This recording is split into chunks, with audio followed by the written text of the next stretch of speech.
할렐루야. 9월 24일 수요일 매일 성경 묵상입니다. 오늘 말씀은 역대하 8장 1절에서 16절의 말씀입니다. 1장에서 7장까지는 이제 성전 건축과 관련한 솔로몬의 일화가 기록되어 있었죠.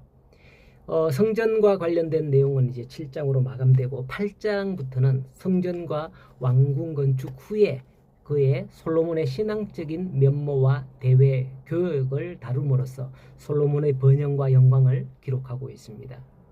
이러한 기록은 열왕기서의 기록과는 조금 다르게 다윗의 언약 성취라는 관점에서 시중일관 솔로몬에 대한 긍정적인 그런 평가를 내리고 있어요. 역대기에서는 말이죠. 2절을 보면 후람이 솔로몬에게 되돌려준 성읍들을 솔로몬이 건축하여 이스라엘 자손들이 거기 거주하게 되니라 라고 하는데요.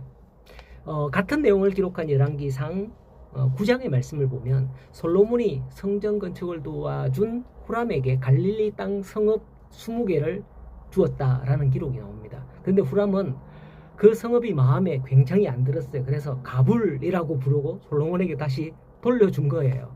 그런데 본문에서는 후람이 솔로몬에게 되돌려준 땅이라고만 기록하고 있죠. 사실 우린 열왕기를 보면 이게 어떤 땅이구나 아는데 말이죠.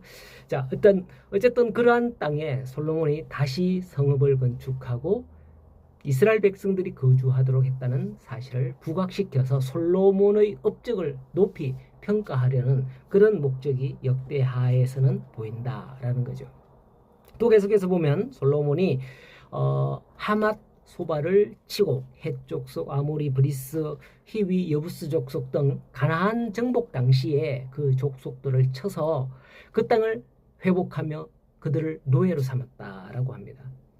그러나 9절에 오직 이스라엘 자손은 솔로몬이 노예를 삼지 않아 노예로 삼아서 일을 시키지 않았다라고 하는데요. 그들은 군사와 지휘관, 우두머리들, 병거와 마병의 지휘관들이 되었다라고 합니다.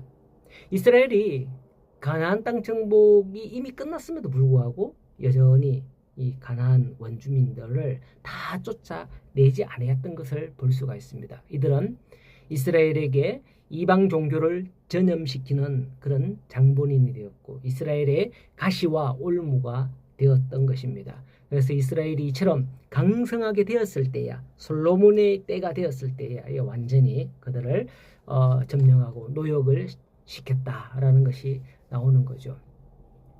그리고 11절을 보면 솔로몬이 바로의 딸을 데려왔다라고 하죠. 열왕기상 3장을 보면 이와 비슷한 내용이 나오는데 솔로몬이 통치 초기에 애굽뿐만 아니라 우리가 이미 아는 대로 솔로몬은 수많은 이웃나라와 화친을 맺고 연혼을 맺습니다. 그래 그들의 딸들을 맞이해서 데려오는데요. 아마 왕비가 700, 후궁이 300 그렇게 기록되어 있는 걸로 압니다. 그때 그들은 자기들의 우상을 각자 자기 나라의 신들을 가지고 자기 궁으로 들어왔던 겁니다. 솔로몬의 궁으로. 그런데 솔로몬의 마음엔 그런 이들이 다윗 궁에 사는 게 옳지 않았다고 생각을 해요. 왜냐하면 그곳에는 예루살렘 성전이 있잖아요. 여호와의 궤가 이르는 곳은 다 거룩하기 때문에 그렇게 했다. 11절에 기록합니다. 그래서 솔로몬은 데려온 딸들을 위해서 다른 궁들을 준비했던 겁니다.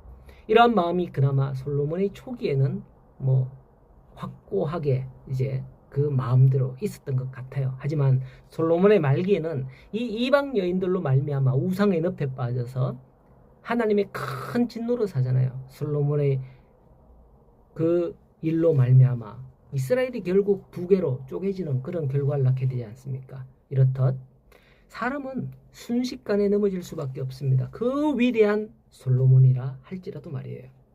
그 자세한 것은 오히려 열왕기상을 보면 더 신랄하게 나와요. 열왕기상은. 그런데 솔로몬이 그나마 쉽게 넘어지지 않았던 이유가 뭘까? 그걸 오늘 본문에서 생각해 볼 수 있어요. 그것은 바로 12절 이하의 내용에서 볼 수 있는데요. 솔로몬이 모세의 명을 따라서 매일의 일과대로 그리고 안식일과 초하루와 정한 절기를 반드시 지키도록 했으며 아버지 다윗의 규례를 따라서 제사장들의 반열을 정하여서 섬기게 하고 레위 사람들에게 직분을 맡겨서 찬송하고 수종하고 문지기로 하고 이렇게 해서 그들은 15절에 무슨 일에든지 왕이 명령한 바를 전혀 어기지 아니하였다라고 합니다. 아주 순리대로 착착착착 그렇게 했다는 거죠. 즉 제도적인 어떤 그런 틀을 잘 갖춤으로써 이것 때문에 어느 정도 솔로몬이 말년까지 버티지 않았을까 그렇게 생각됩니다. 그렇지 않다면 솔로몬 말년이 되기 전에 이미 타락했을지도 모릅니다. 어쩌면 이스라엘 역사에 보면 그러한 제도의 기초 그게 무너졌을 때에 그 솔로몬 후대 왕들을 보면 얼마나 나라가 위태하게 되는가 그런 걸 볼 수 있잖아요. 하나님의 말씀을 떠난 채 자기 멋대로 하잖아요. 네, 그러나 다시금 그 바로서는 그런 왕들을 보면 여호와의 말씀을 따라서 성전을 수축하거나 아니면 뭐 말씀을 따라서 뭔 제도를 세우거나 이렇게 할 때에 그 회복하는 나라를 볼 수가 있습니다.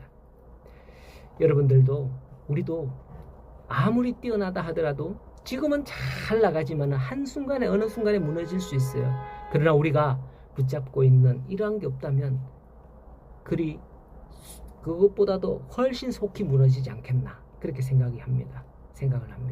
물론 그게 붙잡고 있는 게 하나님의 말씀이죠. 하지만 내가 아무리 하나님의 말씀 붙잡고 있다 그렇게 개인적으로 말씀대로 산다 하더라도 개인은 쉽게 무너져요. 그래서 그 말씀을 붙들고 사는 우리 성도 한 사람 한 사람이 이렇게 모여서 서로 버팀목이 되어주고 또 교회가 여러분들의 버팀목이 되어주고 여러분들의 힘이 되어주길 바랍니다. 구원은 개인적인 믿음이지만은 믿음은 이렇게 교회 공동체를 통해서 함께 더욱더 세워져 가고 서로 이렇게 세워져 간다고 하잖아요. 그러면 더 단단해져 갑니다.